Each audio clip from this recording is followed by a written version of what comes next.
Now, another thought when it comes to capacity is that when you move out of ego and you move into conscious, that's when you realize that there are actually different ways to respond to different situations. You know, some people think only one thing's right and they judge everybody else who's doing something different. Why do you think people would do that? Everything that we do has a gain. It's fulfilling a need for us. It has a purpose.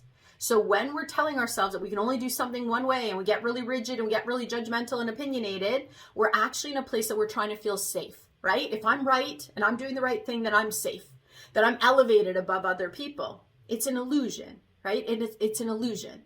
So we want to get to a place where we're realizing we're moving out of ego into the conscious space. And in the conscious space, we realize we can all be in the same office. We can be in the same storm. We can be in the same rush hour traffic, but everyone is experiencing it differently.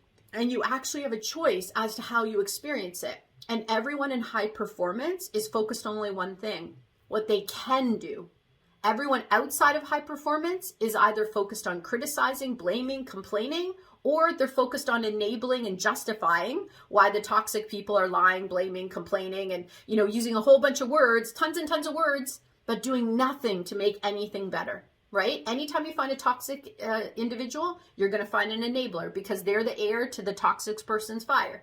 And they both want the same thing. They both aren't confident enough to act, but the toxic person's only focused on self, regardless of what their actions do to hurt others. This is why in some industries we've had a lot of ethical problems in the last couple of years, more than usual.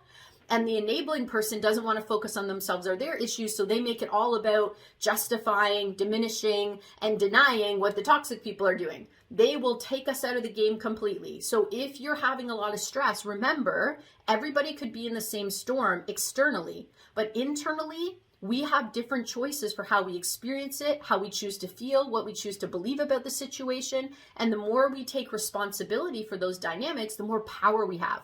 The more we think, say, and do things in alignment, the more integrity we have, the more personal power we have. So remember, you have a choice. It's not just how you feel in the moment. As humans, we have so many triggers. We have a choice to step into situations and decide who we're going to be and decide how we're going to handle it. Often the things that we're thinking about, the worst case scenarios, are making an already stressful situation so much harder. Versus if you focus on what you can do, even if it's really small, it's going to make you feel more courageous, more brave, more confident, more useful. Humans want to be useful to their communities, to their families, to their organizations. That's a healthy place.